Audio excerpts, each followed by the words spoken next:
Manchester United won. Palace hadn't lost at Selhurst Park since February. They faced Manchester United, whose recent revival suffered a slap in the face against Everton on Monday. To turn that game around?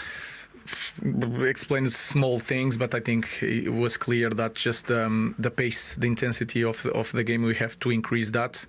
I also noticed in the end of the first half, and I told that to the players, that they were tired, and you can feel it, and they will drop. If we score a goal, mentally they will suffer. What are the things that you do to make the most of that?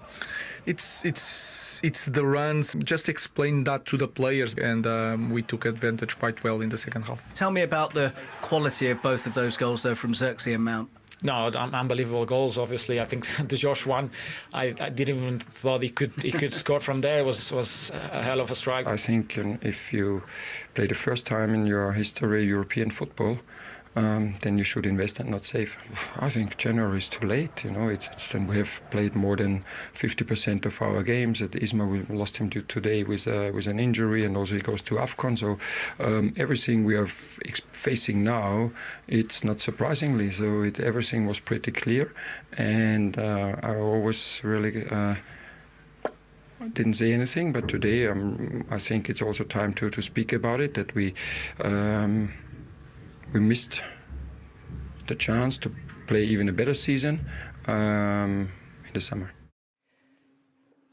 Well, of course, we are going to talk about Oliver Glasner's comments, but I want to go back to what Ruben Amorim said about Manchester United. He said that he spotted the tiredness in Crystal Palace and told his players how to exploit that weakness.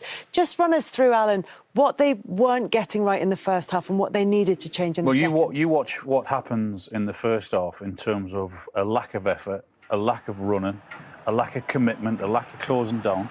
Crystal Palace on the ball, no pressure from Manchester United. One through ball beats 3 or 4 Manchester United players, and the tackle here is hopeless from De Ligt, and they're straight through, simply because the application wasn't there, the intensity wasn't there, the aggression wasn't there. You got far too much time on the ball, Crystal Palace. You give good players time, and they're gonna punish you, and they get into some really good positions. Same thing again. Look at the time Wharton's got on the ball. 3, 4, 5 touches before anyone even gets close to him. Then Kamada on the edge of the box. Look, there's no one near him. That should be in the back of the net. And all of a sudden, Amorim gets into his team at half-time. Watch the difference in the second half. I mean, that is clear. The running is clear. The closing down is clear. The commitment is clear.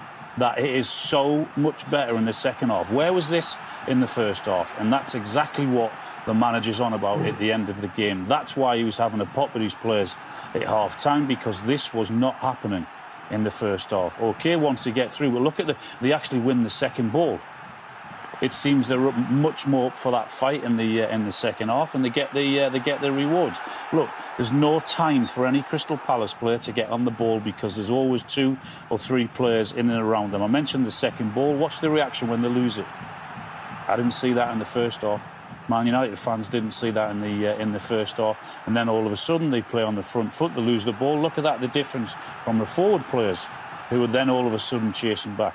And absolutely, because Crystal Palace played in Europe on Thursday evening, and Man United had the full week to prepare. They didn't. They played on Monday evening. That should have happened from the off. They got away with it today, but you have to give him credit for the way he changed it and the way he got stuck into his players at half-time, because they were a different team in the second half. Yeah, as Alan said, and as Oliver Glasner alluded to as well, one of the reasons that they spotted that tiredness. Try to show that. Congratulations, guys. How much did you need that after Monday night, and to get a win on the road as well, because they've not come easy for United this season? Yeah, we've not found it easy away from home this season. Obviously a very difficult result in the last game, so we know we needed to bounce back, and that's what we spoke about before the game. I thought we showed good character to come back, obviously, after the 1-0. 1-0 down first half, so yeah, it was about reacting in the change room second half, and I thought we did that really good. We come out and we were at it. Joshua, your first Premier League goal in almost a year, and you absolutely thumped it in as well. How much of a relief was it to see that go in? Yeah, great feeling. You know, it's always a good feeling to score, but most importantly, just got us back into the game, and yeah, this guy scored in a pretty good goal as well after. So yeah, it was all about 3 points today, and just very happy that we got him. So very important. The manager has spoken about the pressure of playing for Manchester United. How much have you felt that in that period of time without a goal? Yeah, I mean, it's one of the biggest clubs in the world, and you have to perform. So if you don't score for a long time, it could get to you. But I'm surrounded by great players, great people, and you know, we help each other every day. So they made it quite easy for me. And yeah, today is just a reward, I think, for you know, patience, hard work, you know, trying to be consistent, and I'm just thankful to them, manager as well, staff, everyone. So. Yeah, good environment. Mason, I know you're desperate to play more and to stay fit. How are you feeling this season? I'm feeling good. Yeah, the win obviously was massive today, but also for me to play the full game. I can't remember, I haven't done that in a while, so I've been feeling really, really good recently. No problem. So yeah, I'm enjoying my football, and when you have days like this in front of the fans like this, so it makes it all worth it.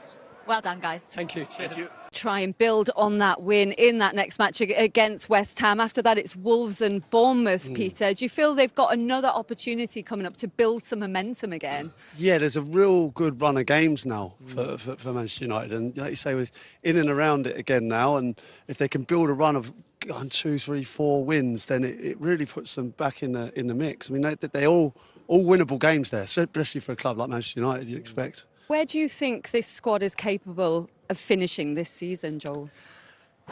I don't think they can finish top 4. I don't think there's enough depth. But I think from Bruno's perspective, if they finish 7th and above, I think it's a really, really good season for them, an improvement. Because last year, you have to remember, you know, they was wanting this group of players, and there's been some good signings coming in, but I think 7th and above, Linz, I think will be good. We spoke about the lack of attacking depth as well.